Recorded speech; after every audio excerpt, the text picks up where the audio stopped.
Vietnam के प्रधानमंत्री की उपस्थिति के लिए भी हृदय से आभार व्यक्त करता हूं। एक्सेलेंसीज, समंदर हमारी साझा धरोहर है।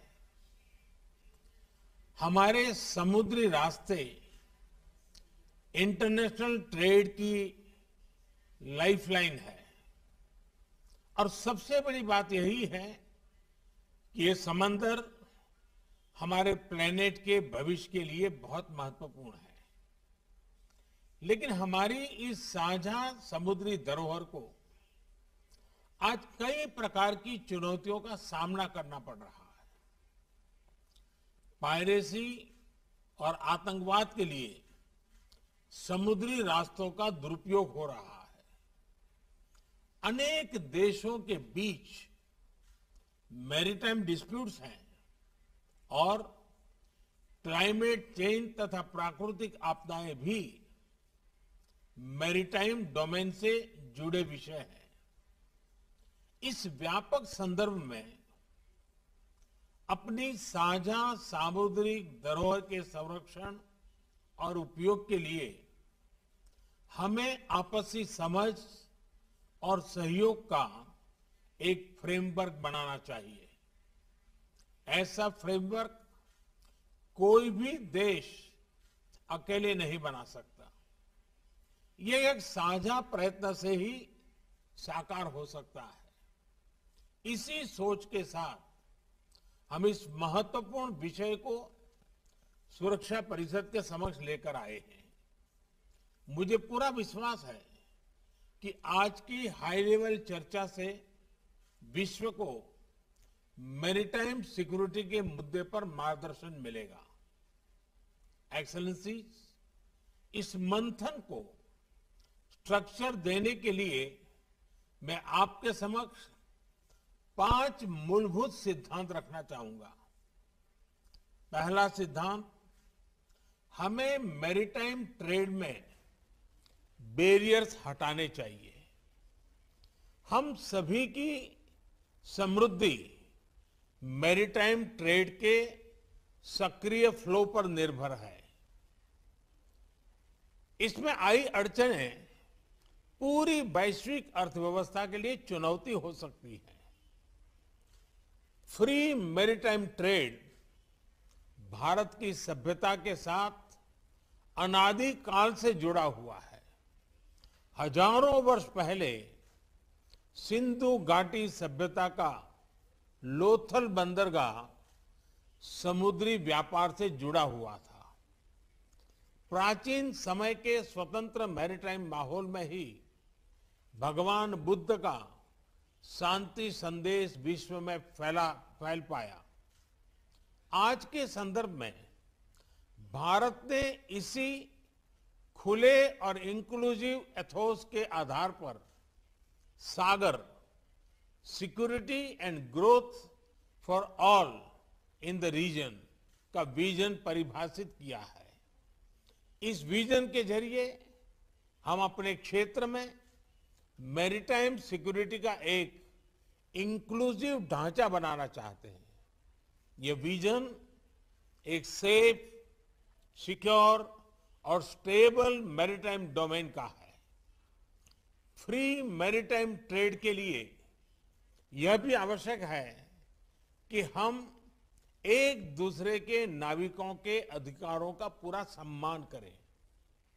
दूसरा सिद्धांत, मैरीटाइम डिस्प्यूट्स का समाधान शांतिपूर्ण और अंतर्राष्ट्रीय कानून के आधार पर ही होना चाहिए। आपसी ट्रस्ट और कॉन्फिडेंस के लिए यह अति आवश्यक है। इसी माध्यम से हम वैश्विक शांति और स्थिरता सुनिश्चित कर सकते हैं। भारत ने इसी समझ और मैच्योरिटी के साथ अपने पड़ोसी देश बांग्लादेश के साथ अपनी मैरीटाइम बाउंड्री को सुलझाया है। तीसरा सिद्धांत, हमें प्राकृतिक आपदाओं और नॉन स्टेट एक्टर्स, इनके द्वारा पैदा किए गए मैरीटाइम थ्रेट्स का मिलकर सामना करना चाहिए। इस विषय पर क्षेत्रीय सहयोग बढ़ाने के लिए भारत ने कई कदम लिए हैं। साइक्लोन, सुनामी और प्रदूषण संबंधित समुद्री आपदाओं में हम फर्स्ट रिस्पॉन्डर रहे हैं। पायरेसी को रोकने के लिए भारतीय नौसेना में 2008 से हिंद महासागर में पेट्रोलिंग कर रही है।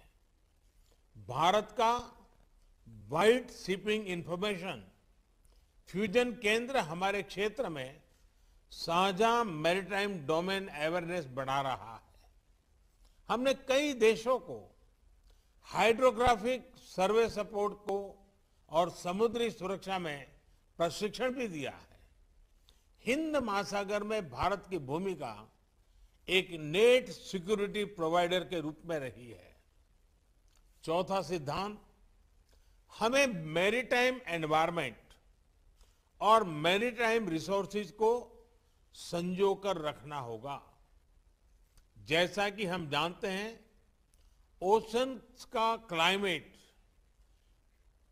क्लाइमेट पर सीधा इंपैक्ट होता है और इसलिए हमें अपने मैरीटाइम एनवायरनमेंट को प्लास्टिक्स और ऑयल स्पिल्स जैसे प्रदूषण से मुक्त रखना होगा और ओवरफिशिंग और मैरीन पोचिंग के खिलाफ साझा कदम उठाने होंगे।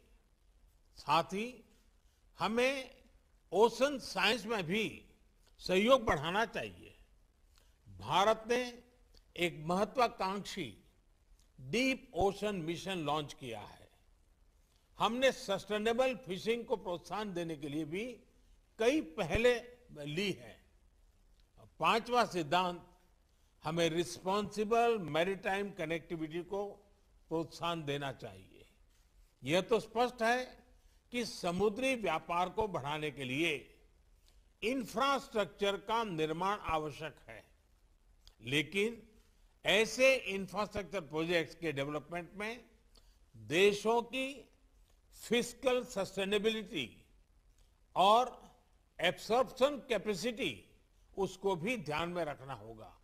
इसके लिए हमें उचित वैश्विक नॉर्म्स और स्टैंडर्ड्स बनाने चाहिए। एक्सेलेंसीज, मुझे विश्वास है इन 5 सिद्धांतों के आधार पर मैरीटाइम सिक्योरिटी कोऑपरेशन इसका एक वैश्विक रोड मैप बन सकता है। आज की ओपन डिबेट की उच्च और सक्रिय भागीदारी यह दिखाती है कि यह विषय सुरक्षा परिषद के सभी सदस्यों के लिए महत्वपूर्ण है। इसके साथ मैं एक बार फिर आपकी उपस्थिति के लिए आपका आभार व्यक्त करता हूं। धन्यवाद।